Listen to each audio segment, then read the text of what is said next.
Robinson, he didn't really surprise me. He showed today that he can step out on the floor and play both ends of the floor. You know, guy averaged 18 and 12 in the Big 12. His game's going to translate to the NBA. If he's our guy, we're probably going to have to manipulate our roster a little bit in terms of where our strengths are and try to maybe attack a weakness on the roster.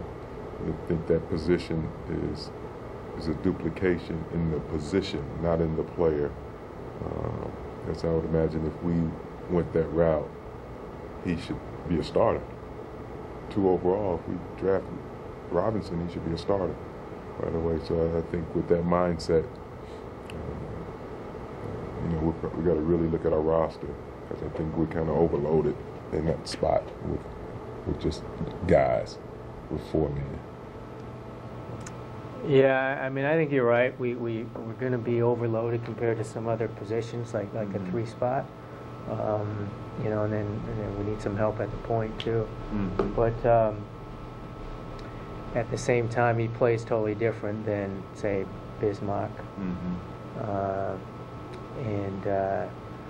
So my philosophy is always draft best player, draft talent, trade for need.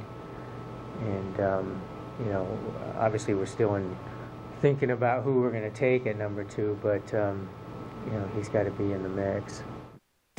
Coming up on Driven, the Bobcats introduce their new head coach.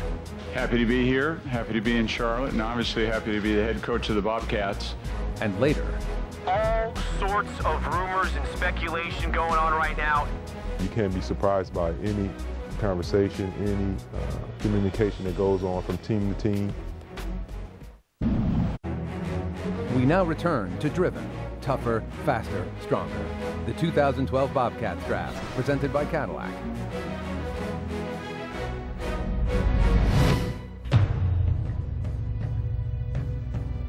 With the NBA draft just days away, franchises across the league work tirelessly on their final prospect evaluations.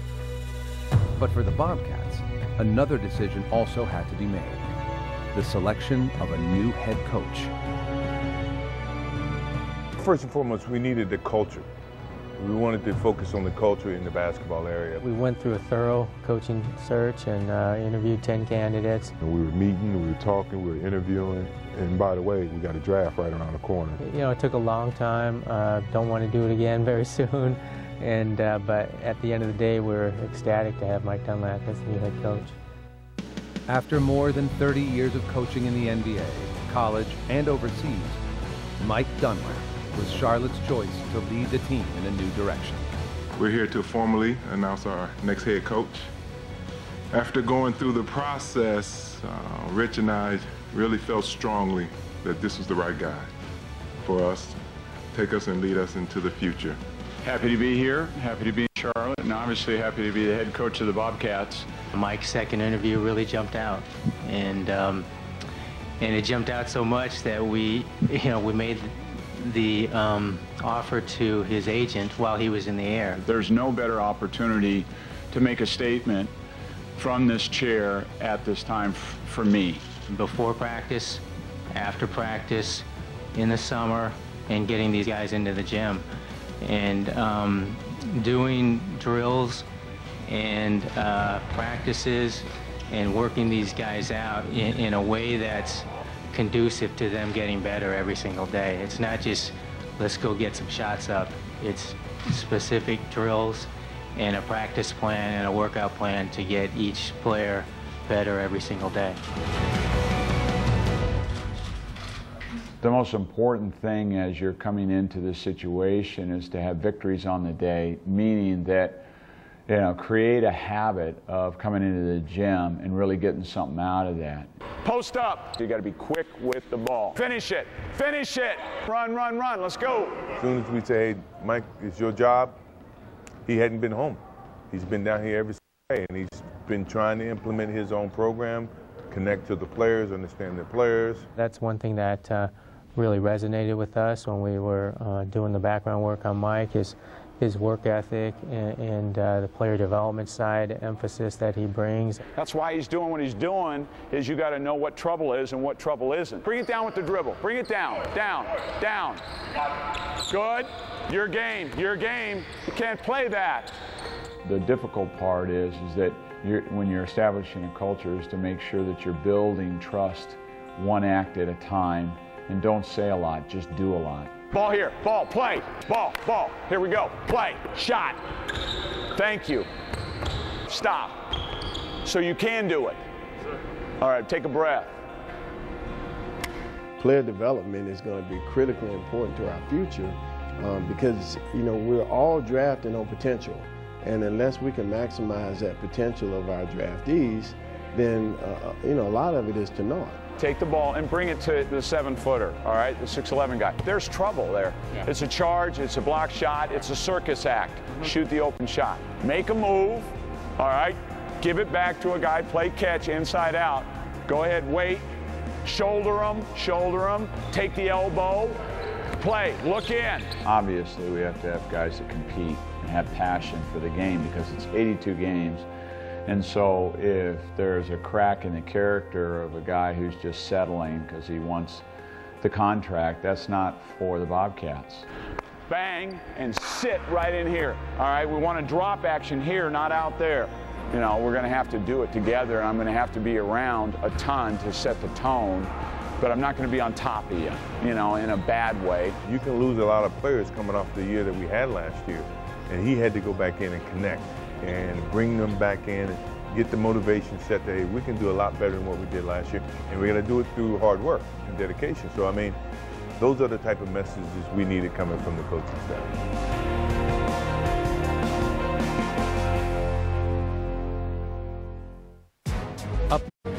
Welcome back to Driven. Tougher, faster, stronger. The 2012 Bobcats Draft, presented by Cadillac.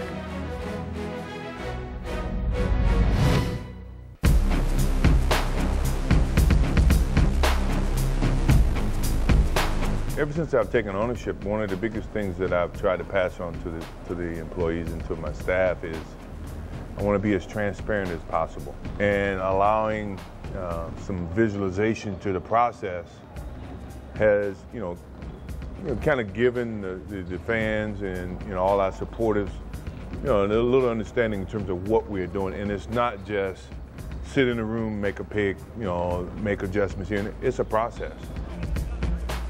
48 hours before the start of the NBA draft, the Bobcats hosted an event that allowed premium season ticket holders and corporate sponsors a chance to hear from the team's top executives. I wanted to welcome each and every one of you here tonight, and first of all, say thank you for your ongoing support or your new support in our organization. Thanks for coming out tonight. You get a chance to see and meet our new coach. I know, well, that's the main reason I wanted to come. And he's great. Yeah, I think you're really going to like him. They're our stakeholders. You know, they're investing in our organization. They're buying our tickets. They're buying our suites. They're our corporate partners. And so for them to get sort of an up close and personal feel for our new coach for the first time. We know where we're headed. We know what we've got to do. And we've got to go up and get it done. And that's the way we feel about it. I hope that you liked what you heard, because I certainly like what I see out there. For them to be able to, you know, hear from Rod and from Rich and from our scouts, I think helps us really with our credibility with our fans, and helps, I think, keep us attached to them and have them become more and more engaged with what we're doing as we build our team. Thanks for coming. Thanks for coming. Good to see you, okay? Thank you. All right. How you doing, man? Rick, how you doing, bud? Everything good? Yeah. Good to see you. It's good. Just been busy. I can truly say that this is a special time for us in our organization, trying to change this basketball team and trying to make you guys proud of our product. Thanks again for coming out, and thanks again for all your support. Have a good evening. As the pre-draft reception came to a close, the Bobcats front office was right back to work with the announcement that they had traded Corey Maggette to Detroit for Ben Gordon and a future first-round pick.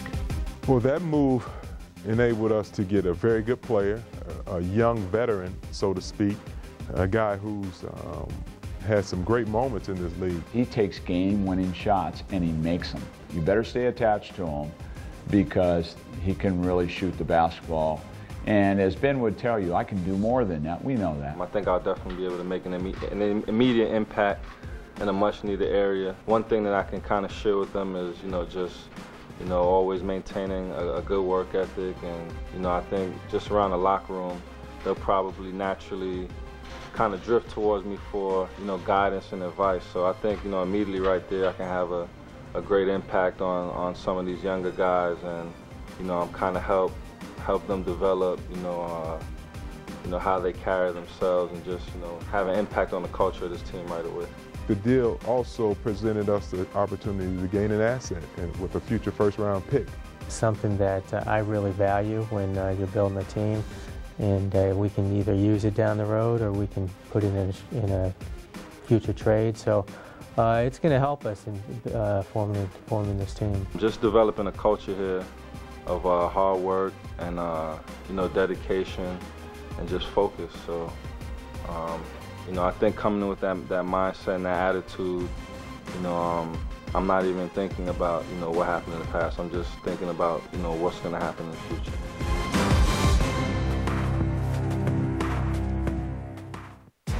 Coming up on Driven, a busy draft day gets underway, and the Bobcats must decide what to do with the number 2 pick. No matter what pick you're at, it seems like you're really busy. Now you can. We now return to Driven, tougher, faster, stronger. The 2012 Bobcats draft, presented by Cadillac.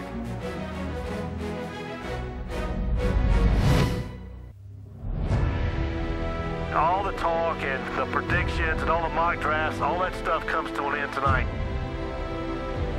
It's a lot of speculation of who we are going to get. What will the Bobcats do tonight? What should they do? You're bringing some young talent in, and there's some speculation associated with it, but that's kind of the fun part of it, right? Do they make the pick at 2? Have they traded the pick?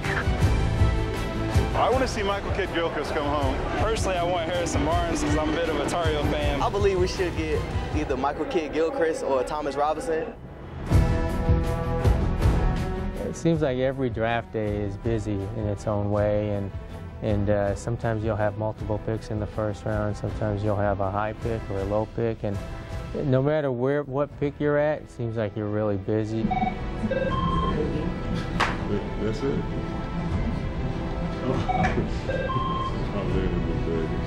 Hey. Yo. Hey. Talk to me. Yo, did you guys make that trade? Not yet. Okay.